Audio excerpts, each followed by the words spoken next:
We are so happy to have you here, Cora Sue. Thank you for coming. I'm so happy. I'm so honored that you asked me. Everyone, please. Cora Sue had this made to represent young Queen Christina, just for us. Where is Daryl? Daryl? All right, Daryl, please stand up. It was Daryl Rooney's idea. And it was a fabulous one, because when he told me, I said, oh, that's too much trouble. He said, no, I can do it. And he did that. I mean, look. That's okay. We see you.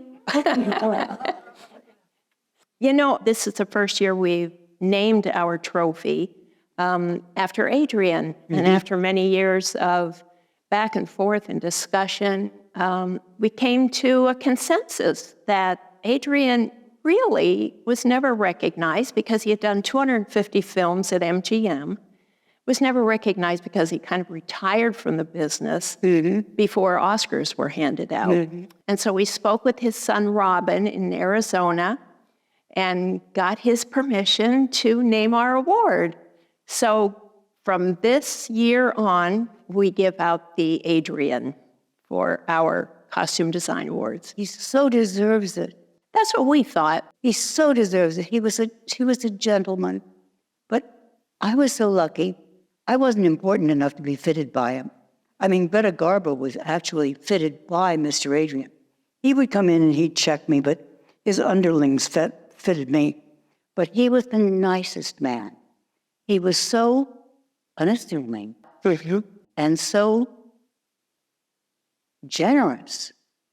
Oh, he was a lovely person. I enjoyed knowing him very much. That's great to hear. I know his son was very touched that we were having this evening. We invited him to this, but he's in Arizona. So he's not with us, but he sends his love, as does Leonard Stanley, who wrote the book about Adrian.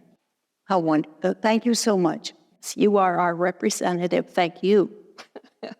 So, before we go down the road of Adrian, Ashley, we would like to hear how you got started in the business. I know you have some wonderful stories. Well, how I got started in the business is really funny. I think there was a mink coat involved. I was 3 years old, and my father gave his secretary a mink coat for Christmas. My mother just arbitrarily decided that girl was providing other than secretarial services. We lived in a small town in Virginia, and there was only one good furrier, and my mother had lots of furs.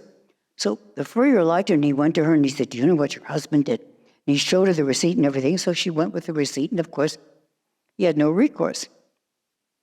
So he said, well, I'll show him. So she went home, and she packed me up. I was 3. My sister Madge, who was 9 years older than me, and we went to Hollywood. My mother wanted to be an actor, singer, dancer, anything, whatever. I just was a little girl and went along with the ride. Now, the 3rd day we were in Hollywood, my mother was enrolling my sister, 9 years older than me, in school. We were on Highland Avenue, and a convertible, very elegant car came swooping up to the sidewalk and whatever. And a lady hopped out, and in those days they really dressed. She had this enormous hat on this convertible car, mind you. Enormous hat on the side. And she indicated me with her finger, and she said to my mother, would you like to put your little girl in pictures? And my mother said, well, yes. So this very sweet lady said, hop in the car. They're having a casting at Universal. So we got in the car, we went to Universal, and 3 hours later, we left with a contract. Unbelievable. It could only happen in Hollywood. Unexpected Father, starring Zazu Pitts and Slim Somerville. They were the Lucy and Desi of that era. And Cora Sue Collins. Can you imagine? I mean, that's how I got into pictures. It could only happen in Hollywood. And wasn't there a story about Mr. Somerville rescuing you in a pool of water? In Unexpected Father, the little girl, part I played, was supposed to fall off the mast of a sailing ship which was 3 stories tall. And they first used a dummy. That didn't work. So then they used a little person, and that didn't work. So then they forced me to jump. Now, I didn't know how to swim, and I was terrified of water. They forced me at the age of 3 to jump off that mast. Well, it's all right. They pulled me out of the water. That was okay. Now it came time for the close-up. So at Universal Studios, they had this enormous outdoor pool. It was huge. I mean, I don't even remember the exact dimensions, but it was enormous. And they built a little platform where when I stood in the water, my chin came to here. But then they started these rollers at the end of the swimming pool, and it recreated these waves. And here the waves came.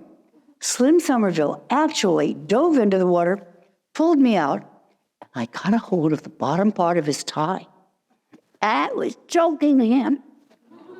My mother said it was the first time that I had ever defied her and just refused. She said, let go. Look, about a drowning person. They had to cut the tie off. I was choking the poor guy. Yeah. But he actually saved me, bless his heart. He was a sweet man. And how do you feel about water today? I'm not thrilled with it. Yeah, I didn't think so. I can swim. I had to learn to swim and learn to dive and so forth. And I can swim, but I do not like it. Enough is enough. And I read an interesting part to that story about your water skiing. Oh, that's funny. Okay. My husband died, and my children were little, and I realized that the children didn't have anyone to admire as far as sports were concerned. And I thought, got to do something about this. And I had to I learned to speak Spanish. I lived in Mexico when I was very young. I learned to speak Spanish, so I don't have an American accent. I sound like a Mexican. Yeah. So a girlfriend of mine had a legal problem in Mexico, and she wanted me to go and interpret for her, so I did. So as we're driving there, we passed the Club de Skis, which is a ski club, and I saw all these girls standing on each other's shoulders, and I thought, I was a ballet dancer. I have the balance, I could do that. So after we finished our business, we went around to the Club de Skis office, and it was owned by 2 Americans, both from Arizona. One was, the man was a retired pediatric neurosurgeon, and his wife was I'll teach you dancing in a hurry, dancing teacher? Okay, well, evidently she taught more than dance, just whatever. They were very happily married. So I told them, I said, I would like to learn to water ski. Oh, well, no. I said, no, wait a minute. I'm a mimic. What I want is the skier who has the best posture, the best skiing form. I don't care. Man, woman, child, I don't care what it is. Well, they gave me this guy named Carlos Mendoza. And he had this wonderful form. So we started to ski. And he gave me these 2. Remember, this is, 50 years ago. I mean, it was forever ago. And the skis were like diving boards. They were like this. And I said, no, that's too big. And I said, what about one of those? And he said, well, that's for double. That's if you ski with 2 feet. I said, let me try one of those. He said, you won't be able to. I said, look, sir, I'm paying you for your time. If I'm wasting your time, I apologize, but let me try that thing. So, of course, I was able to ski on this little bitty skinny ski. So what we did was he taught me how to stand on a dock with a ski on, with one ski, both skis actually, but one foot up like this on an angle. And as the ski boat came out, left, and I'm holding onto the rope, as I would jump into the water and put the foot that was angled into the water, and then take this foot, lift this foot up, and then my skiing teacher would ski up beside me, and he would bend his knees. I would kick my ski off, and I would step on his knee, and jump up and stand on his shoulders. I thought, gee, this is fun.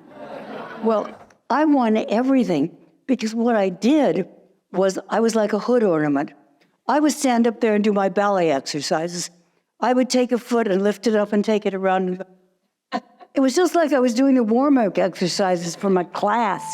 I mean, I can't take any credit for it at all. Anyway, I won everything until I started realizing that it really wasn't that tough.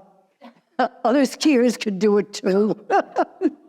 But that's how I water skied. And you conquered water. Excellent. I still don't like it. Okay. And back to Queen Christina, how did that audition go? I understand that you outdid 200 other little girls. In those days, they had sound stages that were like airplane hangars. They were enormous. And the sound stage had black velvet curtains that went from wall to wall and ceiling to floor. And there were 200 and some odd of us up there, and we're standing, and I noticed one by one these children are dismissed. And then pretty soon a blonde lady came out from in between the curtains, and she asked me a few questions, and she had sort of a funny accent. And she left, and my mother came out, and she said, "You got the part." I said, "How do you know?" She said, "That was Miss Garbo." I said, "Who's Miss Garbo?" I didn't know. I was 3 years old. What are you going to do? By then I was 5 years old. I'm sorry. I played the part of the little queen, and Miss Garbo liked me. So she has a very bad reputation and undeserved. Miss Garbo simply wanted to know the people that she wanted to know. She didn't want to know the one you wanted to introduce her to with this or that. So anyway, what a lovely, lovely lady. So she would invite me to go to her dressing room for tea. Now my dressing room was in the same building as hers, but my dressing room was like this, and you had to go down to the hall to the bathroom. Miss Garbo's was enormous. It had a sitting room, an anteroom, a bedroom, bathrooms. I mean, it was elegant. So she would invite me to tea, and she had this lovely African-American lady who worked for her, who I was this big. So I'm sure she wasn't as tall as I remember her, but to me she was 7 feet tall. But she was big. So she would go to pick me up, and she would go and ring the bell at my dressing room, and then she would put her hand on the door and her other hand on the door jamb. And my mother would open the door, so she would open the door, and she would release the door jamb, and she would reach forward and take my hand, bring me toward her as she was closing the door, and say, "Mrs. Collins, when Cora is finished, we'll take her back to your dressing room." Close the door. Now, my mother said, "I want to meet Miss Garbo." So she said, "Just tell Miss Garbo that you want her to meet her mother." I said, "Mom, you don't understand. You don't tell Miss Garbo anything. If she suggests something, you nod. But you don't deny, you don't say, 'I regret,' you don't. You just, whatever she says is right." She said, "But I want to meet her." My mother never got to meet her. Wow. Because you had a long relationship with Greta Garbo, didn't you? Until she passed away. Yeah. She was my dear friend. Oh. She was a lovely lady. Oh, and another undeserved reputation. She had a reputation of being stingy. She wasn't at all. It was not with me. Every time she would go home to Sweden, she would bring me back gifts. And when she passed away, they wanted me to speak at the auction. When I went there, I kept finding, I have this and this, this, and this. So she would bring me back, so I had the same things that she had. This was this lovely, sweet, sweet, dear lady. Lovely. She had a house in Beverly Hills. And I think it was, if I could research it, I think it was a Frank Lloyd Wright house, because it had an enormous swimming pool, rectangular swimming pool, with red brick, which was unusual, but red brick around it. And then there was a round, with a big round table and a huge tree above it. And we would go swimming there, and then we would go in our bathing suits, and we would sit at the table, and we would have lunch.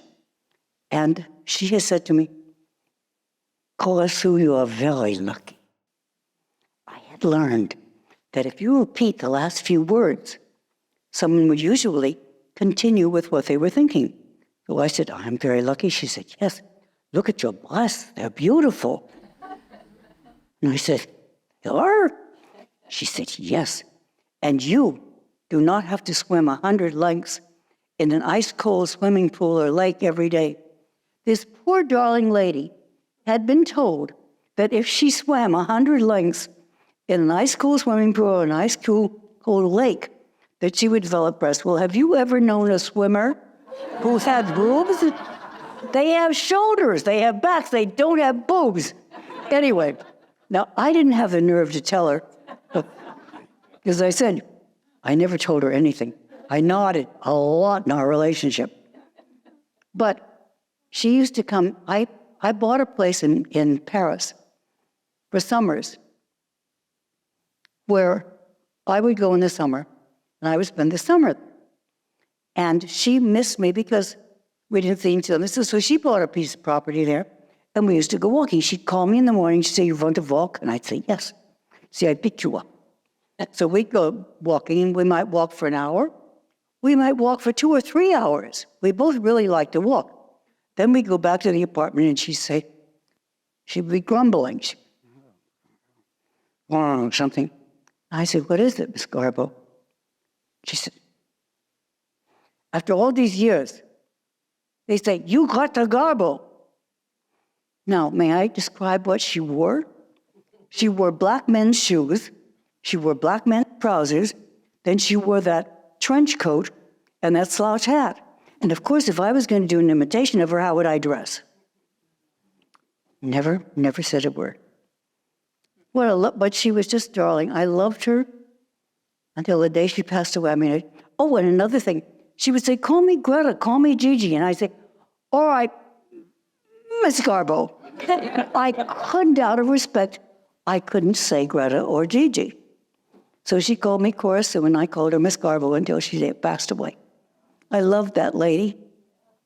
I was very fortunate to get to know her. Now, there's a story about your hair color for Queen Christina. Well, yes, the director of Queen Christina was Reuben Mamoulian, who was a stickler for authenticity. Anyway, he wanted to bleach my hair, and my mother said, "Absolutely not."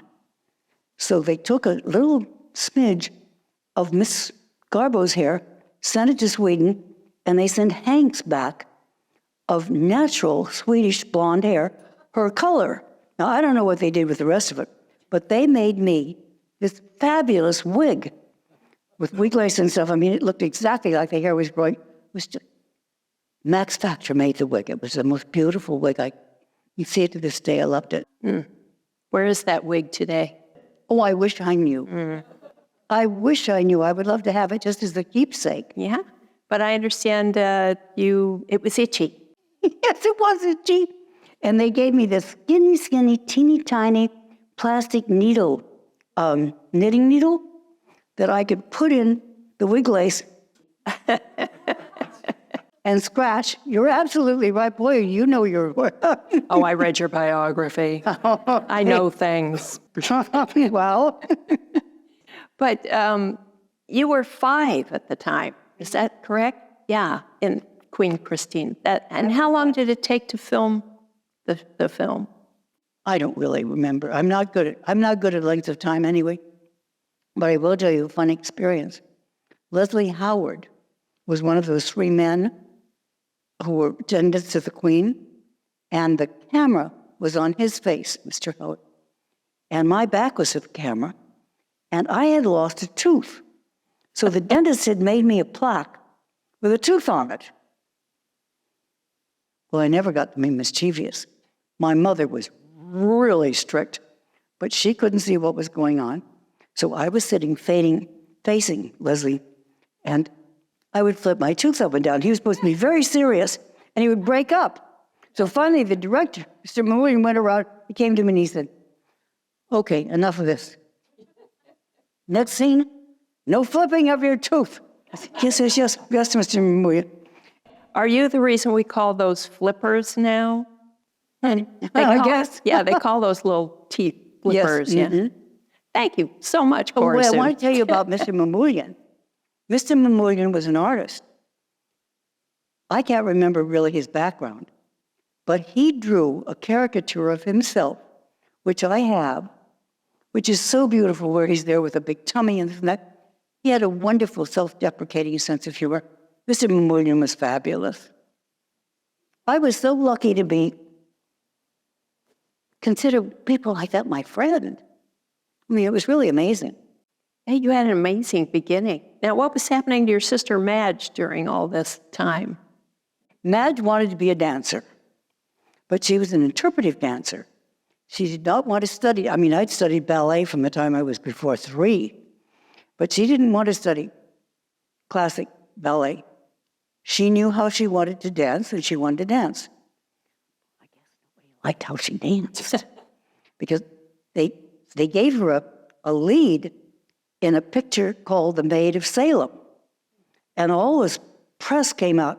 Maid of Salem, starring Madge Collins, Cora Sue Collins' older sister. And it came out, and there's not one shot of film of my sister. So I guess nobody liked how she danced or act, but she wanted to do it her way. Well, that will happen, and there you go. Yep. So that's the only story. But later on, when we were young, my sister was bossy and I was a pest. So we weren't friends until we were older. You can imagine what a pain in the you-know-what I was. But you became known as, the publicity at MGM dubbed you Baby Garbo. You had amazing reviews. They were very kind. Well, I think they were well-deserved. But there's one in particular that fascinated me, and it had to do with your crying and not crying, and the director thought he knew how to get you to cry. Oh. My mother would read the script to me at night, and I had this peculiar kind of memory. I remembered everything, the script directions, the camera boom, and the sound boom and so forth. So the first scene, Zazu Pitt and I are in this very first scene, and I say something, and then she's supposed to say something, and so forth. So I said my line, she flubbed her line. And I said, "Oh no, Miss Pitts, I say so-and-so, and you say such and such." And then the camera dollies forward to a 2-shot, and then the sound boom, and she left the room. She came back, she had a wonderful sense of humor, this lady. And where she got it, I don't know, but she had a pillow this big, and she indicated to the director, "Sit in that chair." So she put the pillow across his lap, and then she stretched it out across. She said, "Now spank me." If a 5-year-old can remember her lines, my lines, the camera directions of them, I promise you I will never set foot on a sound stage again without knowing my lines. I didn't know then. It was years later I found out that she was famous for learning the lines on set. Now, years later, maybe 40 years later, we're in New York, and my mother and I are visiting Zazu Pitt, who was starring on Broadway. And she's introducing me to 4 people who were visiting her, they're longtime friends of hers. And she said, "That girl, when she was a little girl, she taught me to learn my lines. She's the reason I can star in a Broadway show today." Can you imagine she still hung on to that? I love that. Well, she was a sweet person. Now, she called herself Zazu Pitt. Zazu, Maybe she too like. Honey, the world didn't know. But there was another story about, and it was a plot line where you were to cry. Your mother is being taken away. Yes. I started to come. Now, but how old were you at that point? I was 5. No, I'm sorry. That was Unexpected Father. I was 3 years old. I was 3. So my mother had read me the script, and I knew that my mother was to leave it. I was supposed to cry. But the camera clapboard and 2 huge men. I was this big. I mean, they might have been 6 feet tall. To me, they were 9 feet tall. Anyway, they took my mother under her shoulders and drug her back. I could see the bottoms of her shoes. And the director looked at me and, "Aren't you going to cry?" I said, "Bring my mother back." He said, "Aren't you going to cry?" I said, "Bring my mother back." So they brought my mother back, and I said, if you want me to cry, just ask me and give me a minute to think of something sad. True story. What a pain in the you-know-what I must have been. What a brat. 3-year-old, but that gave Luella Parsons something to write about. She was a nice lady. I liked her a lot. Yes. And she said you got your career because you could cry on cue. That might have been the call. Who knows?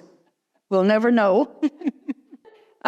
Back to Miss Garbo and Queen Christina. Do you remember any stories about that famous gold velvet costume that she detested? Only that she really detested it. She really didn't like it at all. Mm-hmm.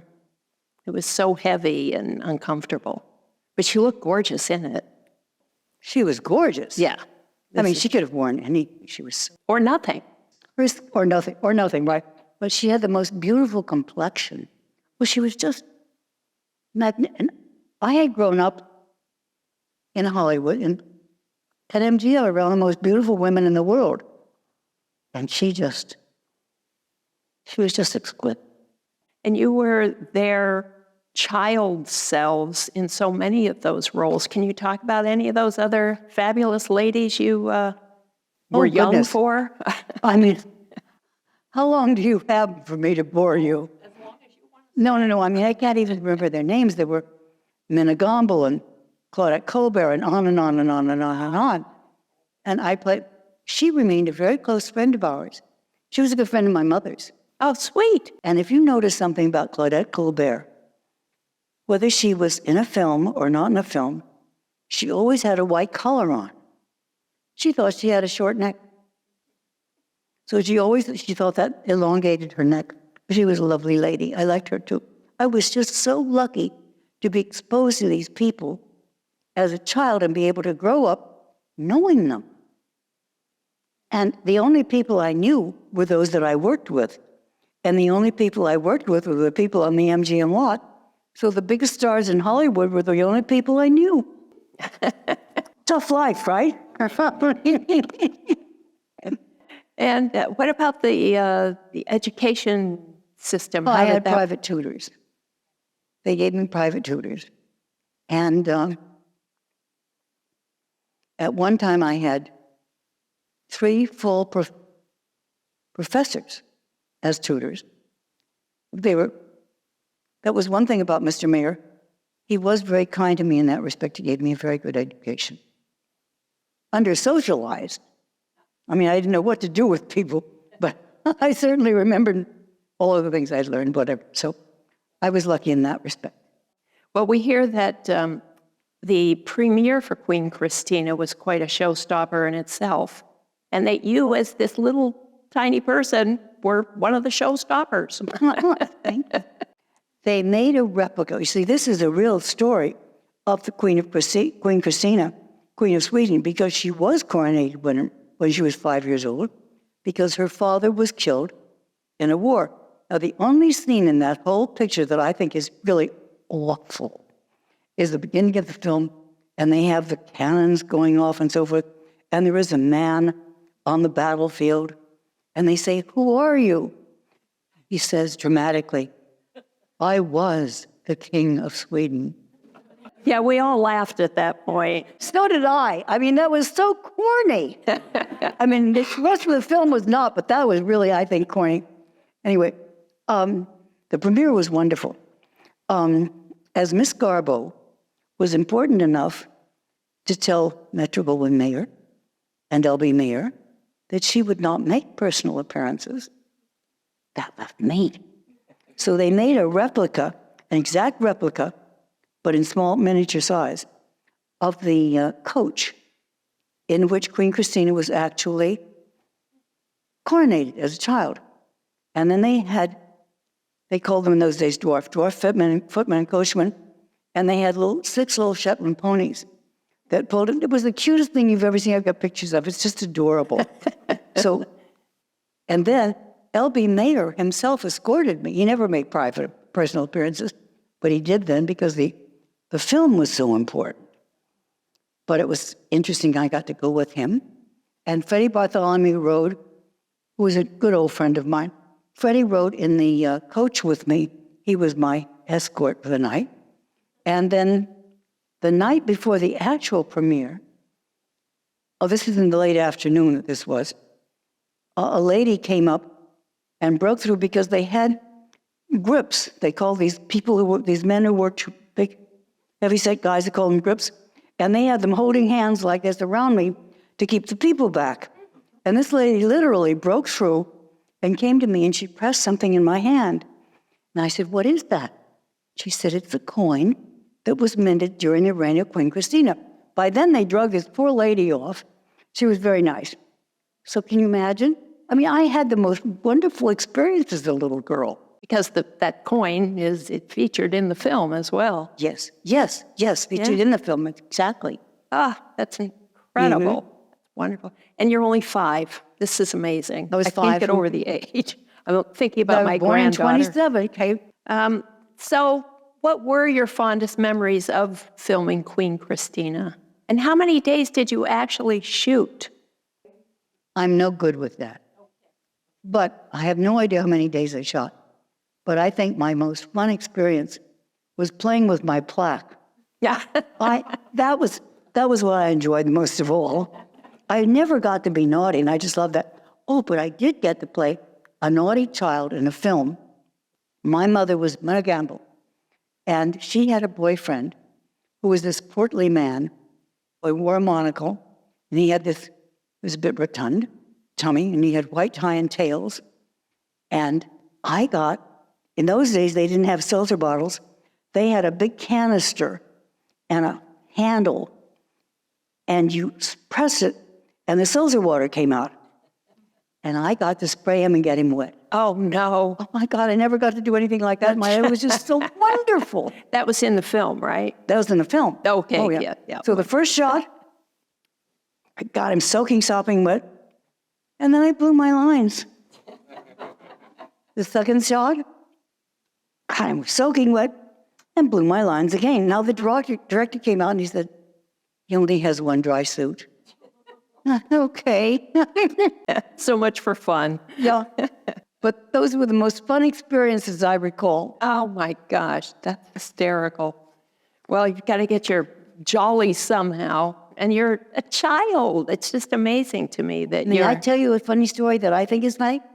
Lana Turner. Lana was my babysitter. Lana was a very close friend of my mother. And my mother had gone on holiday, I have no idea where. And I was staying at Lana Turner's house. And we were, as I recall, in the kitchen. And I looked at her, and I was still calling her Miss Turner, because later on I called her Lana. I said, "Miss Turner, when I grow up, I want to have eyebrows just like yours," because they went like this, right? She said, "Are you working the next couple of weeks?" I said, "Not that I know of." She said, "Come here." So she tweezed them all out. Oh, no. They never grew back. To this day, I only have eyebrows to here. Well, my mother was livid.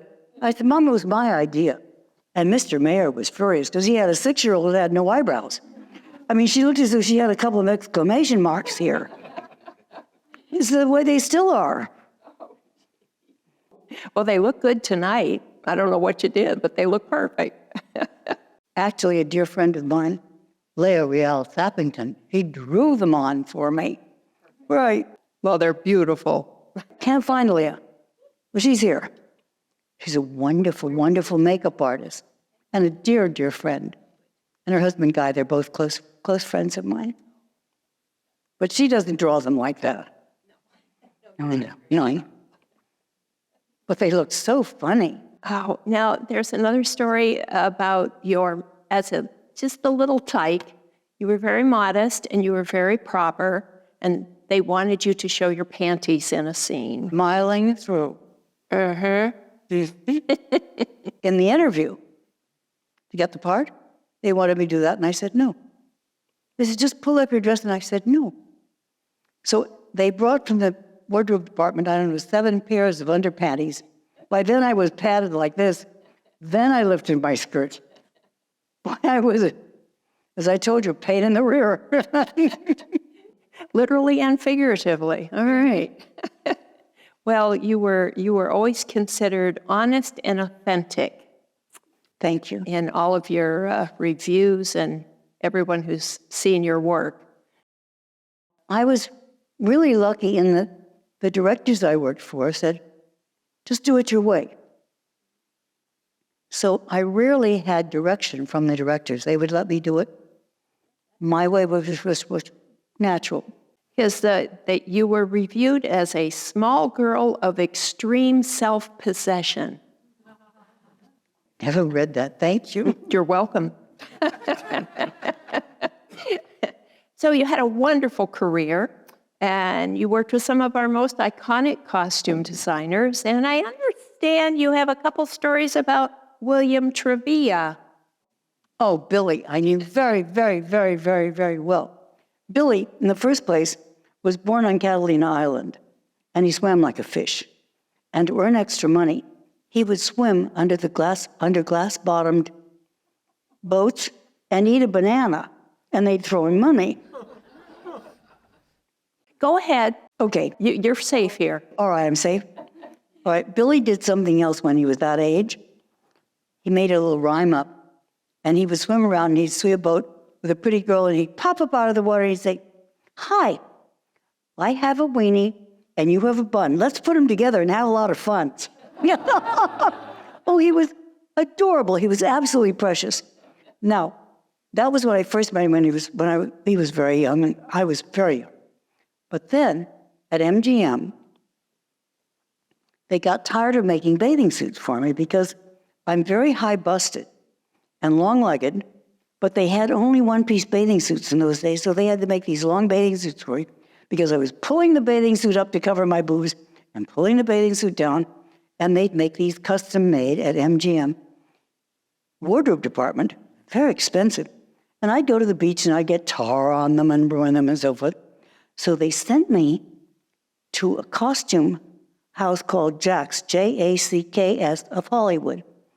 And this man, Jack, whoever he was, who owned it, made the costumes for the symphony, the opera, and so forth. He's wonderful. But Billy Trevilla was just his fledgling designer. So I was his first customer.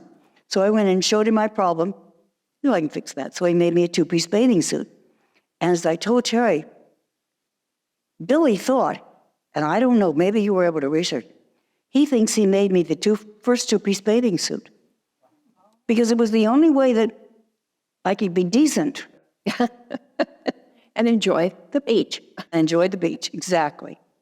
The beach, not the sea. No, oh, okay, yeah. Got your feet wet, though. Yes? No? Just walk on the sand. The golden age of Hollywood also had its Me Too moments. And did you and your colleagues have to deal with a lot of that? Absolutely. And it hasn't changed a bit. Still the same. When I was going to school and I didn't have a father image, there was a writer named Harry Ruskin who became my mentor. I just loved Harry. His philosophy is my philosophy. Anyway, he had a group of people that he considered to be amusing, and I happened to be lucky enough to be among that group. So one day, and we used to come in on, I think it was Tuesdays, and we would come in for lunch, and they had notoriously bad food at the commissary at MGM. So he would send out for good food, and we'd stand in the outer office at his bookshelves, on the floor, on the desk, and so forth, all eating lunch. And so one day he called me, and he said, "Are you coming next Tuesday?" I said, "I don't know." They called me the next day, "Are you coming Tuesday?" And I said, I don't know, Harry. Third day he said, "Are you coming Tuesday?" And I said, "Yes." So I went, and there was no one there, which is amazing because there could be 20, there could be 30 people. I said, "Where is everybody?" He said, "I wrote a synopsis for you, and I wanted you to read it."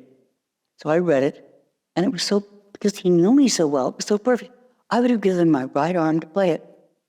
but not my virginity, because immediately was the proposition. And I said, absolutely not. And he said, oh, also, I had the reaction of the battered wife syndrome, or what have I done? Have I dressed improperly? Have I been provocative? What have I done to cause this? Never occurred to me it was his problem. So anyway, he was saying, there are a dozen girls in this town who'd be glad to sleep with me. I said, good, let them. And then I realized I was starting to cry. So I excused myself. And in those days, he was in the director's building, or the executive building, which really was L.B. Mayer's office, and a commissary and a dining room, and one little office, his office. So I went, and the first door I came to that wasn't locked was a cleaning closet. So I went, and they didn't have lights or anything in them those days, and I blocked it, and I had a good cry, mop and sop. I cleaned myself up, and I went upstairs, and I went to Mr. Mayer's office, and I went in. Ida Coverman, the secretary, said, Cora, so you don't have an appointment with Mr. Mayer today? I said, no, but I see there are a lot of people waiting. So I sat. So pretty soon, he himself came out to get me, which had never happened, because if the President of the United States, I think, had arrived, he had a button he could push, and it would open the door. And he would be at his desk, which was on a dais, because he was a little man, and he would sit up taller than everyone and have them sit. He was the...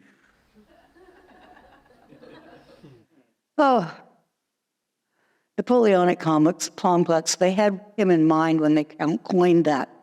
Anyway, so he came to the door and got me and took me. He said, have you seen Harry? I said, yes. Have you read this? Don't you love it? And he was, I couldn't get a word in edgewise. And I thought, well, once I get inside, I'll ask him. So finally we're seated. Again, he had these huge overstuffed black leather chairs on either side of his desk corners, and the desk was huge. All the furniture was oversized. So we're there, and finally he said, well, tell me what you think of the story. I said, the story's wonderful. But I said, do you know what Harry wants me to do?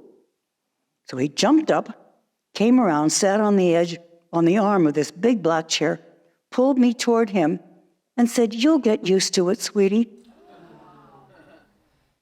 I thought, tout brute. So 45 minutes later, when I had convinced him finally I wasn't going to sleep with Harry Rustin or anybody else, he jumped across the desk. He had these little short, fat fingers. He waggled his finger under my nose, and he said, Cora Sue, you will never work again on a sound stage as long as you live. And I said, Mr. Mayer, that's my heartfelt desire. And I tell you today, that's still the best single decision of my life. No, I'm here. Thank you. Or heroin. But for years, I wouldn't talk about it. And then finally, a friend of Leia's, in fact, convinced me that there are other people who felt as I felt, and that I should tell my story and let them know that they're not alone, and that it's not their problem. So that's the reason I finally now will talk about it. We all appreciate that. That's brave and much needed. But you know, when you're young, you think it's your fault. You're so embarrassed about what happened. You're ashamed. And you're just all having a good time. The nice thing is I can look back on and laugh now. And look where you are. And look where they are. Who knows? Do you have any other stories you'd like to share before we open it up to maybe some questions? I don't know. Ask me questions and we'll see what pops up. Your friend Daryl has a question. Okay, Cora Sue, did you know Howard Hughes? Was he ever at your house? That's called a setup. When I married my husband, he told me, he said, I have a friend, and you're going to think he's crazy. But every crazy thing he tells you comes to pass. And he was a friend of Howard Hughes. They had both been in the hospital at the same time and became friends, and he was a lifelong friend of Howard Hughes. So years go by, and we remain very close friends. And Howard Hughes had a bungalow at the Beverly Hills Hotel. And they have a wing. Now, when I was 10 or 11 years old, they call it the new wing. To this day, they still call it the new wing. It's the only wing in the hotel. But on the second floor was where I used to stay. And it faced the mountains this way. And this was the living room, the sitting room. And this was my bedroom. And I used to read all night. When I could see well enough to read, I loved to read. Anyway, Howard would look up, and he would see if my bedroom lights were on at 2, 3, 4 o'clock in the morning. He'd call and say, "Are you hungry?" Always hungry, and I love room service. So I'd throw on, depending on what time of year it was, a mink coat or a bathrobe and go downstairs. And the first thing we would do, because Jim loved Howard, but didn't trust him because he was such a womanizer. So the first thing we would do was call my husband and say, "I'm at Howard's and we're going to have something to eat." And then when I would go upstairs, I'd call him again, say I'm back in my room. Okay. So, yes, I knew him for years. I mean, I knew him all his life until he passed away. Well, actually, I didn't see him after he became so crazy. But he was a wonderful person. So we had a hotel in Reno called, the gambling house was Bank Club, and there was a hotel connected with it. And he came just to have dinner with us, and I'd never seen him before like this, but he was, have you ever heard the term knee walking drunk? He couldn't stand up. He'd try to stand up and he'd be on his knees. Anyway, so my husband said, "We can't leave him like this." I said, "Well, let's just take him home." So we put him in the car, and it was so long ago that they didn't have consoles in the car. They didn't have middle seats or anything. They just had this little console. So we put him in the middle and me on the outside. And then he starts feeling my husband up, drunk on a skunk. So my husband says, the first offense, whatever. So we finally got him to our house, which was a big house in Washoe Valley, just south of Reno, Nevada. And it's a great big house, a huge house. And we put him to bed in the bedroom on our floor. And the next morning, he'd spent the night with us several times. By 11 o'clock in the morning, he was up and ready for breakfast. 11 o'clock, 12 o'clock, 12:30. I told my husband, I said, "I think there's something wrong." He said, "Oh, he was just really drunk last night." Because we had taken him in and put him on the bed. I had loosened his tie. Jim had loosened his belt and taken his shoes off. No, we left him like that, dressed. So we heard noise, and it sounded like furniture being scraped, moved. Finally, I said, "Howard, it's Cora Sue. It's Cora Sue." He said, "Oh, my God." So we heard the furniture being moved. He had moved the furniture up to the door to block the door because he'd looked outside and his house had its own electrical plant, so there were no electrical wires. He thought he'd been kidnapped. He was paranoid about being kidnapped, and he was positive he'd been kidnapped. So yes, that's one of the experiences when he spent the night at the house. You could have your own film about Howard. Just about Howard. There. He was such a sweet guy. Ah, that's lovely. Would you please tell us about your 1935 birthday party? And you are how old at that point? I don't do math. I was 7 or 8 years old. Okay. I think I was 7. L.B. Mayer gave me a birthday party. My birthday is April the 19th. And there was a very famous actress named Mae Robeson at MGM Studios. And her birthday was April the 19th also, but she was going to be 70. I was going to be 8. But Mr. Mayer thought it was better publicity if I was 7. Now, what 8-year-old wants to go through a year of life saying that she's 7? I was not happy.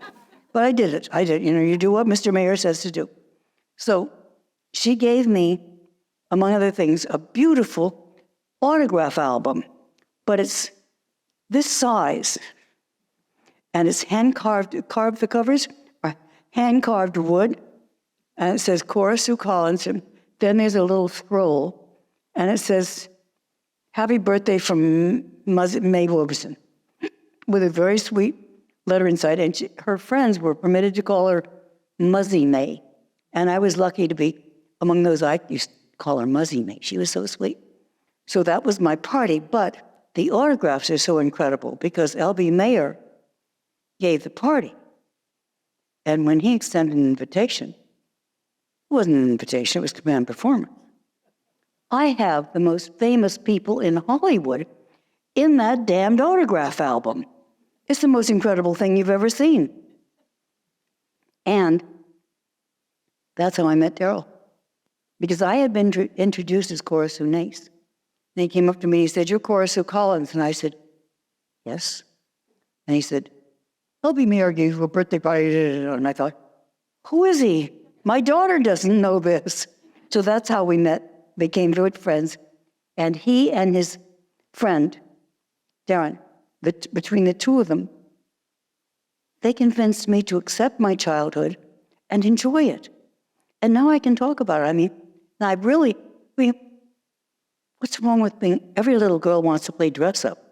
And there I was, being dressed by the most famous costume designers in the world, the most famous makeup artist, Sidney Giller off the head, most famous hairdresser. I mean, what's all bad? But they taught me to enjoy it. Thank you.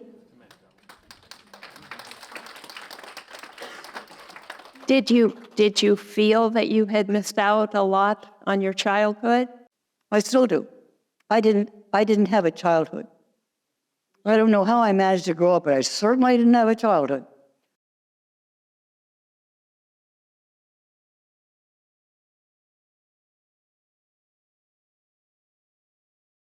And you had to stay away from Lana Turner because you'd probably be bald if she had gotten hold of your hair. I borrowed someone's roller skates, and my mother was ill. She had something called quinsy, which we would now call a strep throat. But she had been upstairs in her bedroom for, I don't know, days. I thought she'll never know. So I borrowed the roller skates, put them on, immediately fell and broke my right arm in two places, both bones. I never even learned to play handball. They wouldn't let me play ball. So I did not have a childhood. As I said, somehow or other, I managed to grow up. And water ski. Not bad. And water ski. Hate the water, but love to water ski. Do we have any more questions for Cora Sue? In the back? Were you friends with Shirley Temple? I think you're a contemporary of hers, right? Yes. I liked Shirley. Mrs. Temple was very bizarre in that she, putting it mildly, anyway, she did not like Jane Withers. I loved Jane. Jane was a very good friend. And Shirley was a good friend. But Mrs. Temple would never let Shirley and Jane play together or anything. In fact, she wouldn't permit 20th Century Fox to let Jane Withers set foot on the studio lot. That's how important the mother was. But I knew Shirley until she passed away. She was a lovely person. And we were friends, but not until we grew up were we able to spend time together. Because her mother just controlled her life. You were in the first sound version of The Scarlet Letter as Hester Prynne's daughter, Pearl. What do you recall about making that? Well, I told you I had this unusual education. I happened to be studying the classics at that time. And I had just read The Scarlet Letter when I found out that I was cast as the little girl. And I thought, oh my God, I'm playing an illegitimate child? But no. So it took me a long time to get over that. Well, we visited, Mika and I went to film costume collection, and they had an entire wall of just the poster from The Scarlet Letter. Oh, I want to see it. Well, there you go. Oh, let me see. That's for you. Oh, thank you so much. Oh, I appreciate it. That's okay. Thank you so much. Took the picture, and we had it blown up, and there you go. Oh, I just love this. Good. Thank you so You're much. so welcome. Thank Mika. He took the picture. Mika, you are darling. Thank you so much. This is wonderful. May we see it? Thank you. Miss Collins was my mother. My name's Cora Sue. But the little girl standing there is Cora Sue. And to see it at the film costume collection in its huge massiveness is really amazing. It's beautiful. Any other questions? Someone? Yes.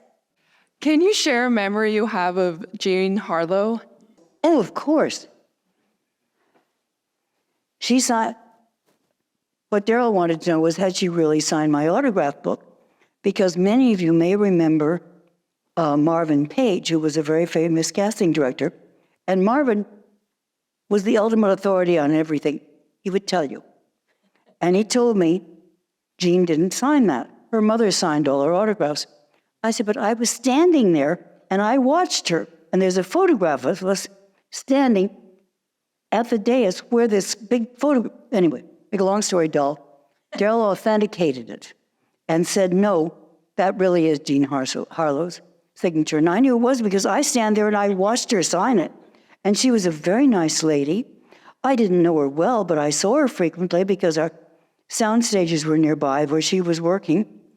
And I was working, and I used to see her. We'd have lunch together or something, and she was a lovely lady and very beautiful. Any other questions for Cora Sue? Hi, Miss Collins. It's an absolute pleasure. Cora Sue, I've had dinner with you, but we won't get into that.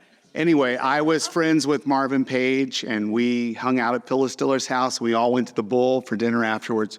Who cares, right? Anyway, here's my question.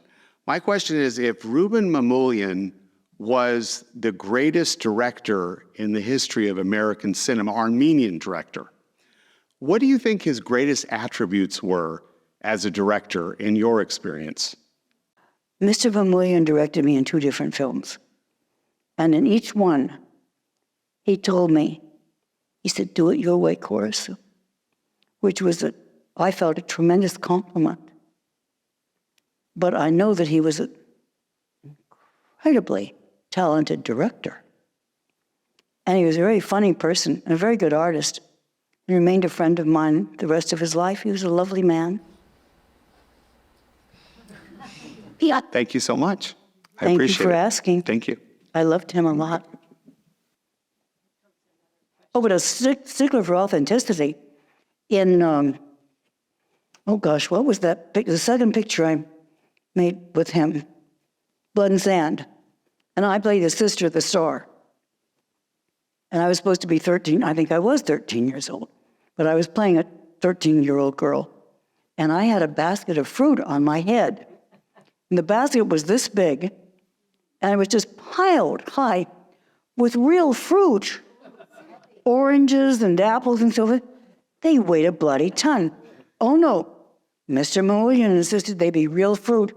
So they had a mic boom with invisible wires, and it's tied to it, and I'm underneath it, and I'm trying to keep up with it. Oh yeah, oh yeah. Mr. Mamoulian was different, but I loved him. Did he have a reason for it having to be fresh fruit? Because obviously it was fresh fruit. Oh, silly me. No, I mean, it was just his way. Everything had to be as authentic as possible. I consider myself very fortunate, blessed, in fact. And we're lucky to have you here with us tonight. I'm just so honored that you asked me to join you. Thank you so much. Thank you, thank you. I've enjoyed every minute of it. Well, we have one last question here. Yes. Hi, Cora Sue. Hi.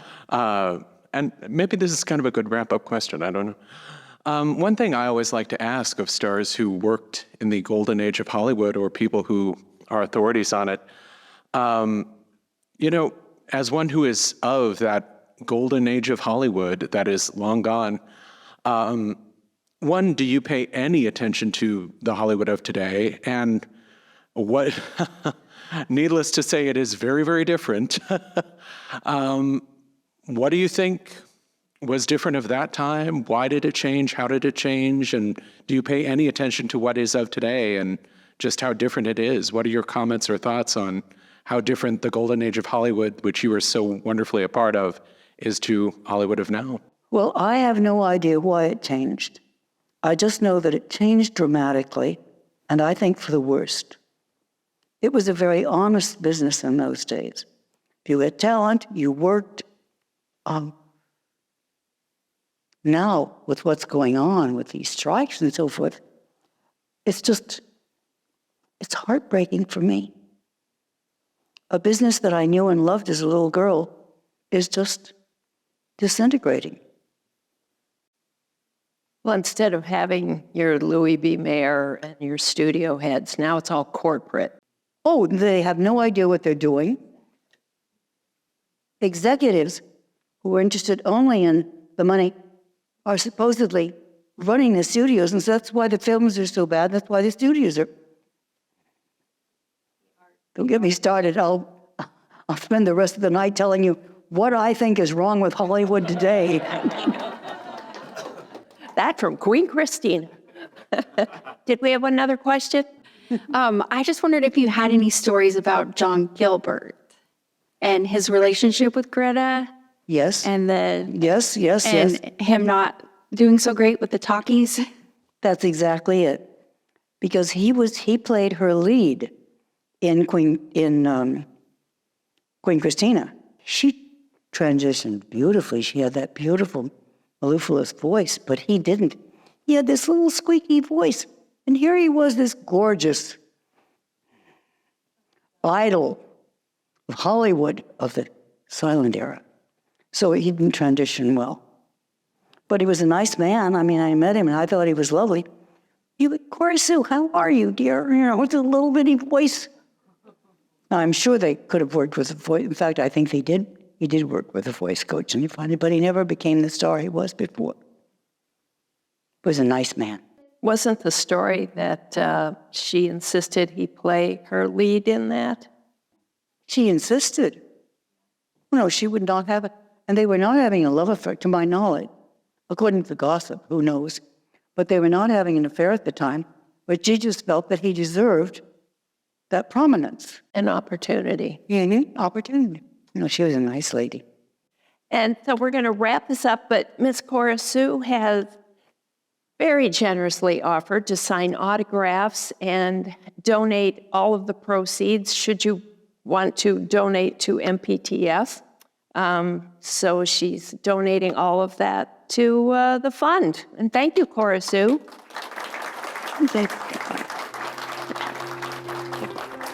Truly my pleasure.